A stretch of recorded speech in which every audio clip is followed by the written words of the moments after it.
Hello everyone, I'm so excited to bring you some speech literacy and language activities today, and this is one of my favorite little games that I bought a few years ago.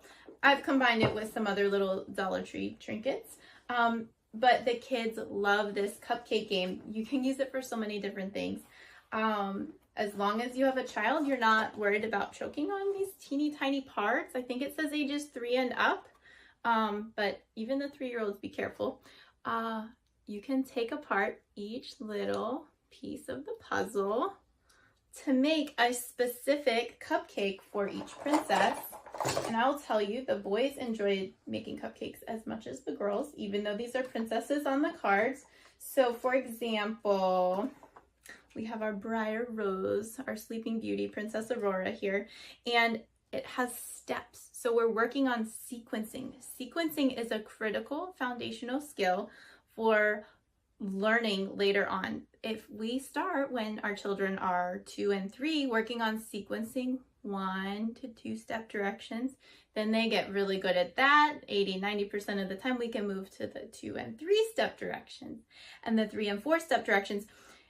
Once they can do that with following directions and motor movements with their arms and their fine motor movements of their hands, we also want to be stimulating it with their language and how to put together sounds. So here we go.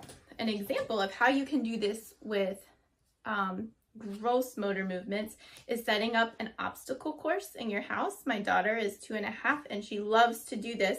So we'll set up a balance beam and then we'll set up some blocks she has to hop over. And then at the very end, she earns 1 piece of this. So we're working on motor skills like hopping, and she has to do those 3 things before she even earns her little piece.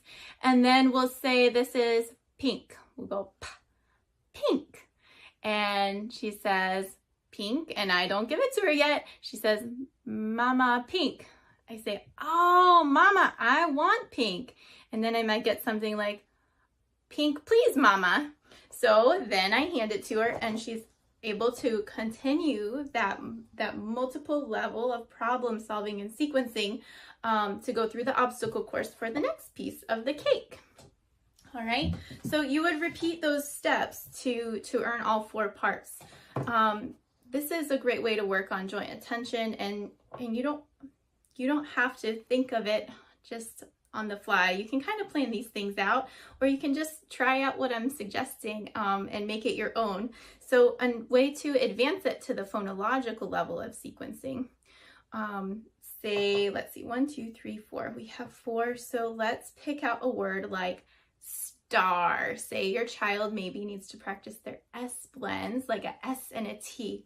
So we would take the first one, and I would say, let's pull apart the word star and figure out all of the sounds. First, we have the S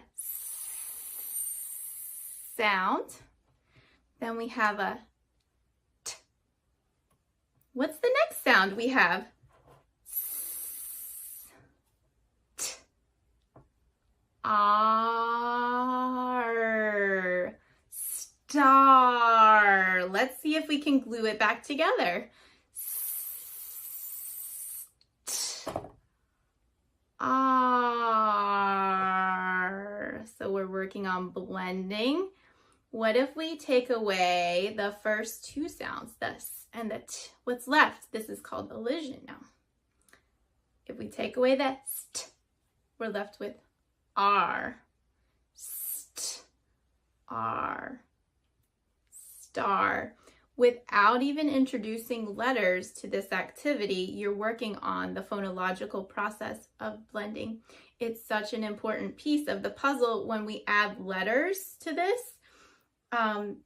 it becomes a more complicated process because we're looking at the shape of the S, and then we're looking at the T, and the brain has to pick up what it's seeing, and then it translates to the language part of the brain. Then it has to think of what sound each letter makes, then articulate it. So that's much harder. So if your child is not to that level and they're young and you're just trying to get them to say the word right, this is the perfect way to practice breaking them down and sticking them back together. And it comes with 10 different cupcakes. They're so cute. And we like to finish by celebrating every victory. Even one cupcake can be so much work with a good old-fashioned tea party. Ta-da! This part was from Dollar Tree. Have a great day. Leave us some comments. And if you have any questions, please schedule your consultation today.